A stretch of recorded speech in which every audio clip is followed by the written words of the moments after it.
Welcome to the 2023 MINDSHIFT Entrepreneurship Conference here at Mohawk College. My name is Professor Stephen Stunt. I'm with the McKeel School of Business at Mohawk, as well as the Mohawk College Center for Entrepreneurship and Surge Mentoring Program. A little bit different this year. Our theme is going to be music and wine. And yes, there are entrepreneurs in music and entertainment, and there's certainly entrepreneurs in the wine sector. I'm thrilled today to be joined by Juliet Dunn. Juliet is the co-founder of the Niagara TD Jazz Festival, extraordinary musician, entrepreneur, always looking for her next gig. And Paul Speck is the president of the Henry of Pelham Family Estate Winery. So thank you for joining us and welcome to both of you. Thank you. Great to be here, Steve. Thanks. Let's start off, and who's going to be our audience is many students who study here at Mohawk is a big part of it. That a lot of them will study entrepreneurship. It's not a new topic, but it's a topic that's so important in today's economy of helping youth start new ventures. So let's start from the top, and feel free to talk whenever you want here. Juliet, how did it all start for you? Oh gosh, I mean, the festival itself, so because I have several hats, so I sing, I also book other artists with my other company, and then the festival is another entity. So with the festival, it started back in 2014, and at the time, my late husband Peter, who's a jazz musician, piano player, singer, and drummer, we had started a jazz series in St. Catharines. And that was in 2011. And at first we would feature our own bands in the series and then bring in some other guests because, there was a financial risk. So we figured at least if we weren't making money, that's okay, but we can't expect other musicians to play for free. So that's how we started it off with volunteering our own time. And then as that series grew, we were able to bring in and pay other musicians. And then from there, that was 2011.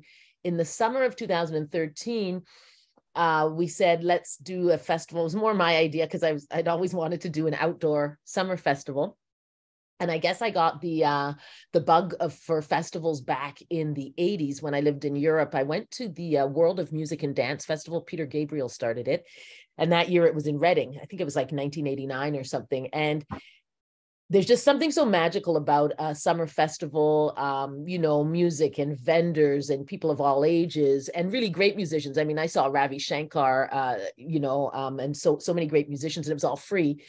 I think it was free. Maybe it wasn't free for that one because you would camp and stuff. But that's probably where I got the bug for festivals. And also when I was younger and living in BC, we'd go to folk arts festivals and things like that. So Peter and I were doing jazz and we're jazz musicians. So we were doing our jazz series, but we wanted to take it to the next level and incorporate that summer festival vibe. So that's kind of where the idea came from.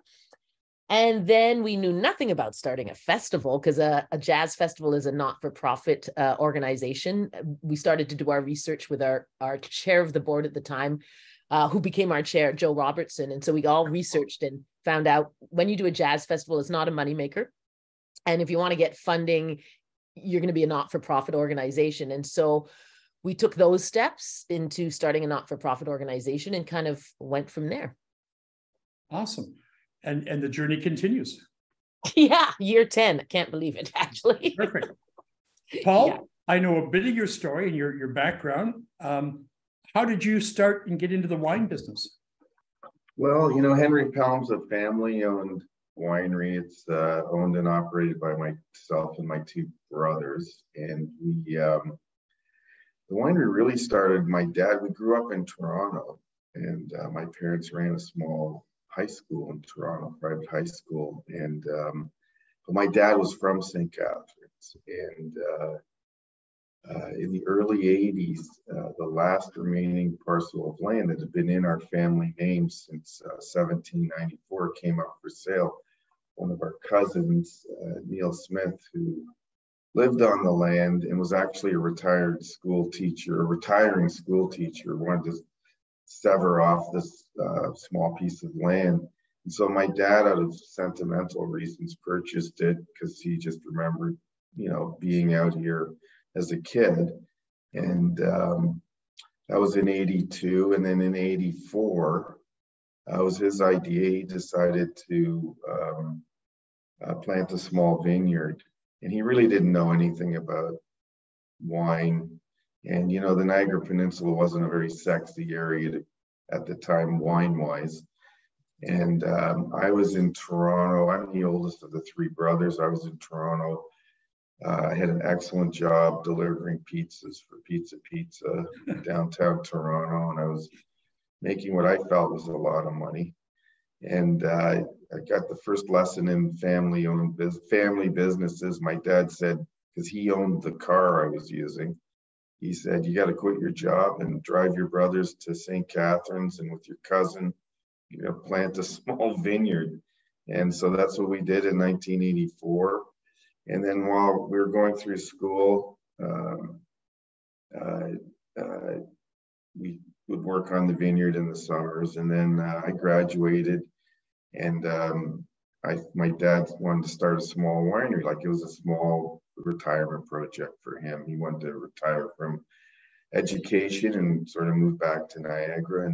And so I said to him, well, I want to take a year off between university and whatever I was going to do next. And I said, well, I'll help you start this, get this winery off the ground. And unfortunately, he got sick and passed away early on. And I ended up, you know, running the winery and taking over early on. And my two brothers, as they went through school, worked on the vineyards. And when each of them graduated, I said, well, give me a year to help me out here and then go get a real job. And they stuck with it. And so all three of us still work at the winery, and it's kind of grown from there. Wow. Two interesting stories. I had a student ask me the other day, and the student said to me, are entrepreneurs different in the way they think? And I think they are. Any thought on that? Are entrepreneurs more creative? Are entrepreneurs adverse to risk? What's their mindset? What's different about an entrepreneur? Juliette, go ahead. Yeah. So as a student, I think, I don't know, myself, I think I found it very hard to focus on one thing. So for me, being an entrepreneur, and especially with a jazz festival, there's so many moving parts. So that really suits my personality.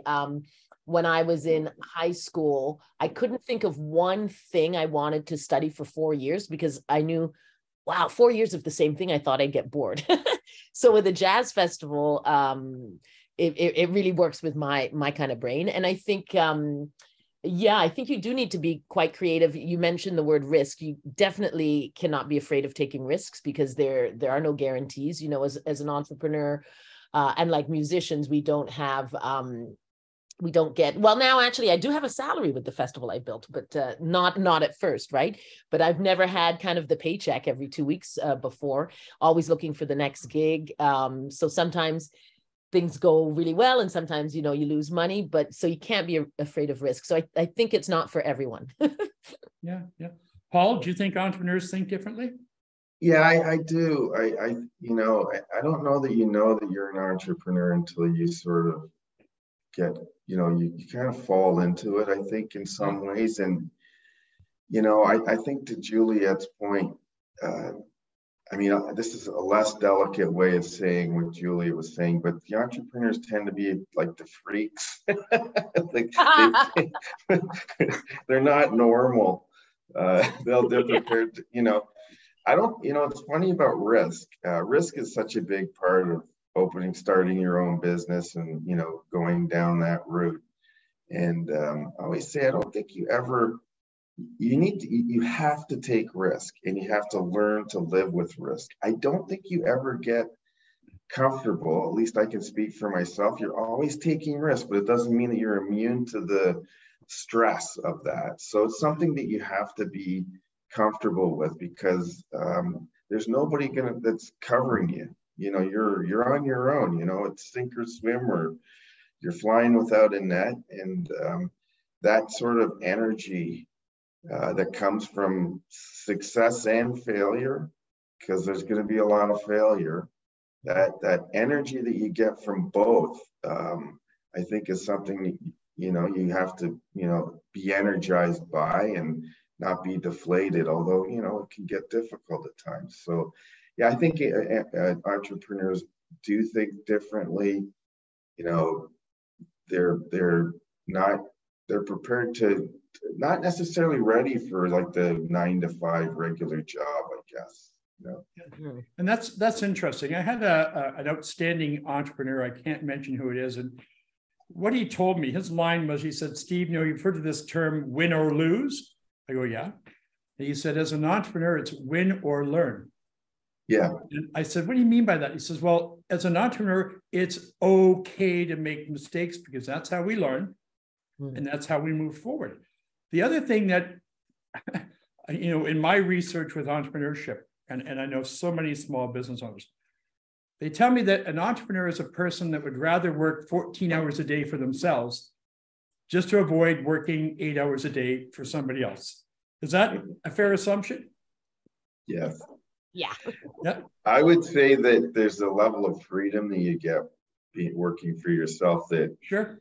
money can't buy, and certainly has always driven me that it was not necessarily about money. It was really about just the total freedom you get from owning your own business. And to the point of failure, it's, took me a long time to learn in terms of getting over it. I don't handle failure well. It's something that when we do fail, and you fail a lot, when I was younger, it was difficult for me to, because it becomes very personal, right? The business becomes an extension of your, your creativity and your personality. And when it doesn't go well, you can take that personally. And that's something that is learned as well, that you need to learn from your mistakes, but also get over it, because you will, dust yourself off and try again. It doesn't mean that you're a total loser when you fail, because a lot of entrepreneurs, I think, they're tough on themselves. Yeah. And you feel the same way, Juliet? Oh, yeah. I mean, there's a lot of failure, but it's those successes, it's the moments of success that make up for it. Also, with the festival, especially when it's the summer fest in the park, those events, there's so much running around and it's so many moving parts, and it can be very stressful. But then when the music starts, yeah, everything else just kind of fades, So anything I've been through all year, the music starts, and that's what it's all about. And it just makes up for everything else, And that's just wonderful. When the music starts, or when the bottle of wine gets opened, I guess that's right. Ideally, both at the same time. Yes, exactly. Tell me, what do you hate most about being an entrepreneur? What's the thing you get up in the morning, or what keeps you up at night, or what you walk into your office, or you walk into your kitchen and say, I got to do this today? What is it that really makes you go, what am I doing this for? Paul? I think, we just completed our 34th vintage. So it's been 34 years of making wine for me. Yeah. And so sometimes, I'll come into the office and I'm like, oh, am I dealing with that again? Because, there are reoccurring problems, HR. There's, piece of equipment breaks down, and you're in the middle of harvest, and it's like, right. Am I really dealing with that again? Or so there's a, it's sort of like a NASCAR race, those oval tracks, and after a while, you're going to come around the circle a few times, and so that can get, tiresome at times. Having said that, it's also, I never get tired of pushing the envelope and growing the business. So as you grow the business, even though you'll have those moments, and you have them, it's you're not doing your job if you're not in some ways doing things that you don't want to do, but they just have to get done. But it all gets it's like what Julia was saying, when the music starts, you kind of forget it all. Yeah. Well, that's a good way of thinking. So we've just gone through this horrendous 2 years and a little bit of COVID.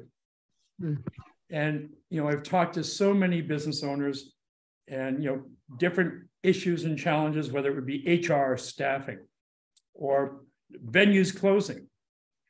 How did both you kind of approach that issue and look at, getting out of COVID and surviving? How did you do it? Juliet? Yeah, we were fortunate in that because we're not for profit and now charitable organization, we do get a lot of funding from the government. Okay. So I had written grants, hoping for a season in 2020. And then as things started to shut down, we already had a big grant that had come in from Ontario Creates. So we had money to do something, but we knew we couldn't gather. So we had to do what a lot of people did. And we did it very quickly. We pivoted because we already had a jazz series that was going since January of 2020. And we had our third of the fourth shows was on March 9th. And so, COVID was right there. And then our last show was supposed to be March 30th. So obviously we were all locked down. So we quickly pivoted and did that show online. The artist logged into my Facebook account that first time because we hadn't done live streaming really before. And from then we just continued to adapt throughout the season. And we ended up over the 2 years, I think, doing about 150 live streamed shows. Wow. We learned a lot. We learned the hard way. Speaking of like failures, I mean, sometimes some of the streams were just awful, with technical difficulties. But people were so hungry we were all so hungry just to be connected, and we found ways to get through it. Yeah. And so, and then, as everyone knows, I think the rules were changing every 2 days. So sometimes we thought we could do a show, then we were told only 25 people could gather. So we just got better and better at adapting to the situation. So. And that's the word. You had to adapt. Yeah. And isn't that really what entrepreneurs have to do almost every day? They have to adapt in some way. Paul, yeah. How did COVID affect the winery sector? Yeah, it really turned us upside down. We were considered an essential service, and it seems weird that wine would be considered an essential service, but the vineyards don't stop growing and the wine needs to get made, otherwise it'll go bad. So we had to shut certain parts of the business down, like all of our salespeople. They weren't allowed to go into the LCBO stores, because the LCBO wanted to obviously keep as many, just focus on customers. And but our whole, from the farming to the wine production side, was full going. And because our sales and on-site sales were still going, our whole marketing and administrating team had to work. So we were fully operational. We sent everybody home. The three brothers would go in because we could, but and then we had some accounting people here, and we just kind of cleared the deck so that they had lots of space. But the winery was really difficult because bottling and winemaking, we had to completely change how we did things, scheduling. It was quite interesting, and a lot of channels that we would normally sell to closed. For example, restaurants, airlines, all of those went to zero, like immediately. And then other channels that we even struggled, like online, we struggled to sell people a case of wine through the internet, through our website. And, I'll never forget the first day I came into the office after they had shut us all down. The whole country was basically shut down in March. Our online sales went from, it was hundreds of cases, and we had to figure out how to deal with that because we weren't set up to ship or deliver, administer that kind of business. So some channels grew, other ones went to zero, and it really became an issue, as you said before, of adapting and changing. Yeah. And the one thing that, and I kept saying to all my employees, I'd have regular communication. So we would have every weekly teams meetings with divisions within the companies to make sure I stayed connected with everybody, that there was maximum communication, over communication. And a lot of empathy that I'm not used to, quite frankly. Became much more empathetic to everybody's situations because, you know, it was difficult. You're at home, they have young kids running around, Right. you've got to get a project done. And, you know, it was just difficult for everybody. And so I used to just say to everybody, there's no playbook for this. So we're just going to keep making it up as we go and work together. And it worked out. I was very, very proud of our staff, and they were very safe. Mm-hmm. And this question, it might not relate to you, Gillette. I'm not sure if you have employees right now. Paul, this might relate a bit more to you. One of the things I hear from entrepreneurs and business owners is that from an HR standpoint, so as we get out of COVID, they're having such a hard time finding help, finding employees. It's happening in the restaurant sector, the hospitality sector. Are you seeing that in a negative way of having any effect on your business and your operations? Yeah, we on a positive way, we've had tremendous amount. Most of our people stayed with us through the whole thing, so we haven't had a lot of people leave, which has been great because that can get expensive. Yeah. But rehiring and new hires has been very difficult, and we've gone through some ups and downs. We seem to be a little better off now, but yeah, in certain areas we just can't hire people. We can't find them. We don't know where everybody went. And we have a restaurant here at the winery. We had to change the way we did that. I mean, just constant change and dealing with this new reality that we seem to don't have enough. We seem to, in every industry, it seems like, doesn't have enough people to do the work required. Yeah. And Juliet, I'm just thinking in your case, you've got probably volunteers. Well, yes, we do. We have volunteers, but we do have, well, I have a small staff now, myself and a general manager, but that's only since July 1st. But before that, we do get students every year. So every year we've been lucky enough to have one or two Canada summer job students and then one Ontario summer experience student. So this year it was harder to find students, and we weren't the only ones. Other organizations like the museum in Niagara on the Lake and different arts organizations shared with us the same. So we were wondering with the younger generation if maybe because we've all adapted so well to doing things online and people making money online, and maybe now this working in person isn't as appealing to the students. Perhaps we could, right? That's one theory, because it was the hardest it's ever been to just find students. So a few more questions, and then I'm going to turn it over to, I got a couple of questions from some students I wanted to throw out. But you know, we always hear, and I don't know if there's a magic answer, but we hear this term work-life balance. I don't think there is anything as work-life balance as an entrepreneur. What I do like this term is life uninterrupted. And what that means is that if you're working, you're working. If you're having downtime, you're having downtime, and the two shall not meet.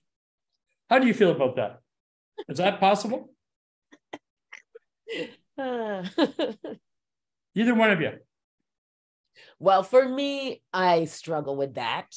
And see, also, like I said, when the music begins, I mean, so that's still work. I'm at the event, but I'm also having a great time. And so it's really hard for me to separate both. And I mean, you know, with the festival, I'll be honest, for 9 years, it's been pretty much 24/7. Okay. When I go on a holiday, I'll be on my computer for several hours. You know, if my husband was asleep, he wouldn't even know. And I just do 6 hours of work before he even woke up. So I've always had trouble really, really separating. It's one of my New Year's resolutions is to hopefully be able to do a bit more separating, because with the festival now in year 10, I'm going to not be working every day and kind of have a general manager full time. So I'm going to try. I can't tell you right now if I'm going to succeed, but that's the goal. Okay. It is hard. It is hard when you enjoy what you do to really separate completely, I think. Yeah. Can you separate it, Paul? No, I haven't been great at that either. I struggle with it it's funny because I lecture my employees about having a good work-life balance, but I know that me and my brothers, we work 24/7. I mean, Yeah. I never turn my phone off, and you know, it's funny because people say, well, you got to be, you know, that's not healthy, and I'm like, you know what, I love what I do, so it's not work. Yeah. It's like I wake up on Monday morning, I'm like, I can't get work, can't wait to get back to work. I got stuff I want to do, so I've gotten better at it, and I'm taking more time off now that I'm getting older, and I've got, like Juliet, I've got more employees and systems, and so in some ways the work I do is not as, it's somewhat in some ways easier because I have in a lot of cases way smarter people than me actually doing the stuff now, but it's difficult. But I think most entrepreneurs will say the same thing. It's like, if you know, if you love what you do, you'll do it. And it's not, I don't get stressed. Like if I pick up my phone on a Sunday and there's 2 or 3 emails that I'm looking at, like, wow, I should address those.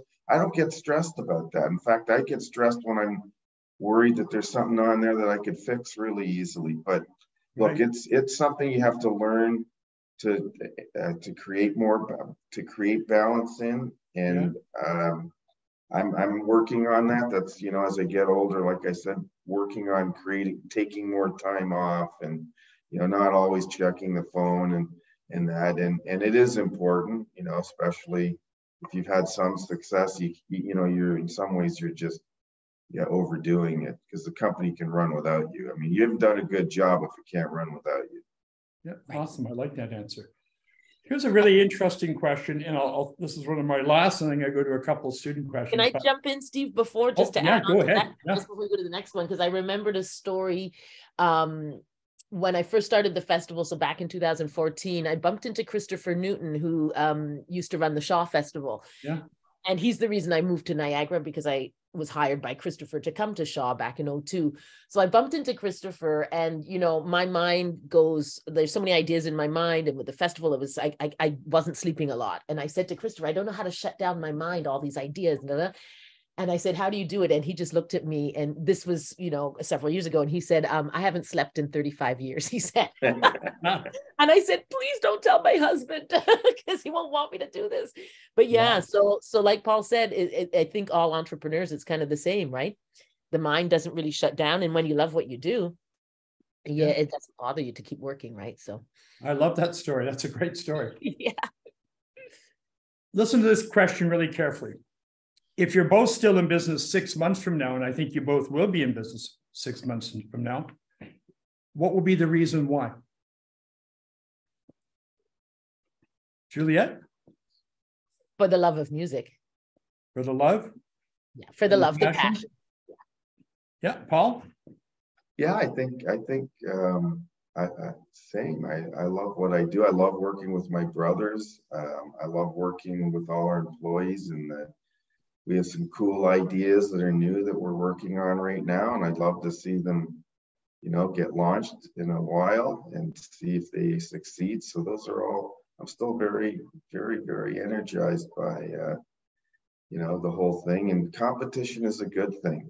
It, when it's competitive, and in our industry, I think every industry is very competitive in its own, you know, there's idiosyncrasies in every one, but it's very competitive, and you got to keep the foot on the gas full bore, or you're not going to succeed. You can't ever let up. And I thrive under that, even though it can be tiring.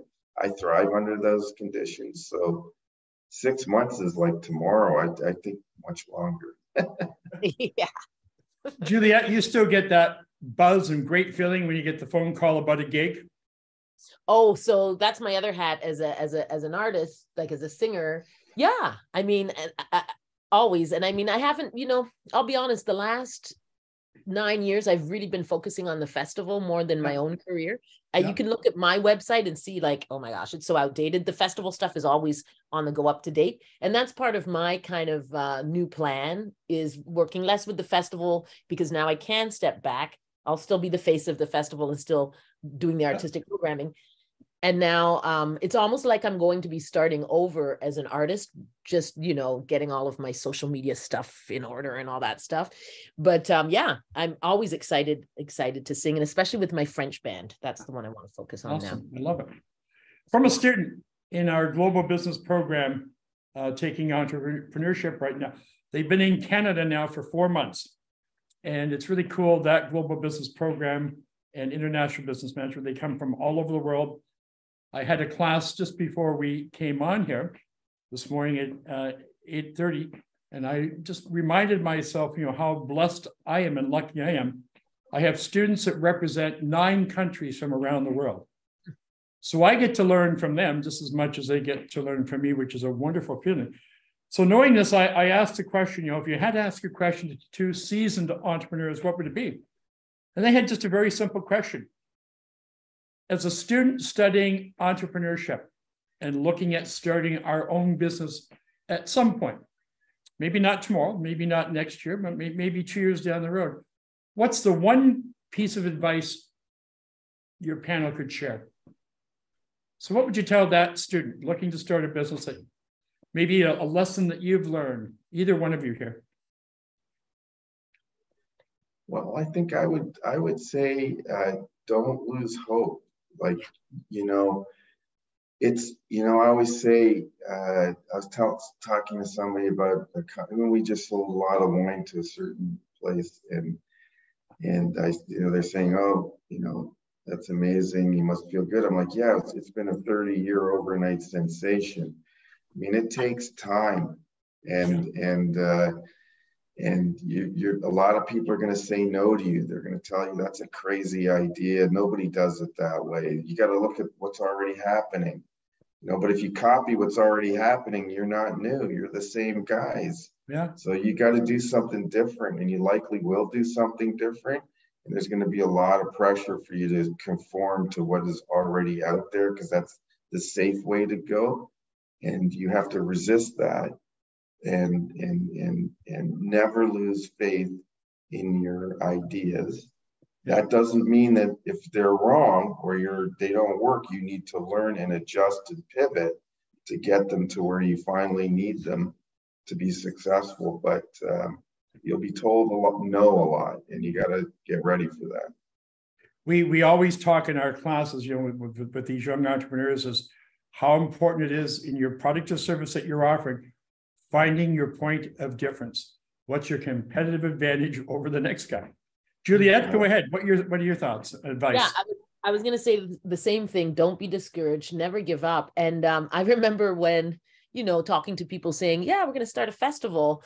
And so many people say, oh, a new business, it takes at least 3 years. And I thought, yeah, whatever. But they were right, you know, and sometimes longer. But you know, I was just so ready to go, and I thought, why are they being so negative, saying it's going to take 3 years? But it really does take time. It takes time to build and differentiate yourself, build your brand, and so on and so on. So yeah, you definitely need to just hang in there, for sure. That's great advice from both of you. Great advice from 2, what I'm going to call seasoned entrepreneurs. That doesn't mean you're old. Seasoned has a lot of different connotations, but I just want to thank you both for joining us here today. I really enjoyed your thoughts. You know, it's so important that our youth and our community partners hear stories from real entrepreneurs, hear your journey, hear where you've been, hear where you're going, some of the ups, some of the downs along the way. We've all been there, but I want to thank you. I have this vision in my head, and maybe we'll all have this conversation one day, but I just see this combination of music and wine, jazz, blues, whatever, in a vineyard setting. And I think you 2 could make some wonderful magic as 2 great entrepreneurs. Thank you. So well, and we have done that, Steve, just so you know. We've done sax in the vineyard at Henry's Winery many times. and it's a match made in heaven. Yes, perfect. It's fantastic. Yeah. Paul, thank you. Juliette, thank you. And continued success in both of your ventures. Thank you so much. Thank you very much. Great to see both of you. Yeah, you too.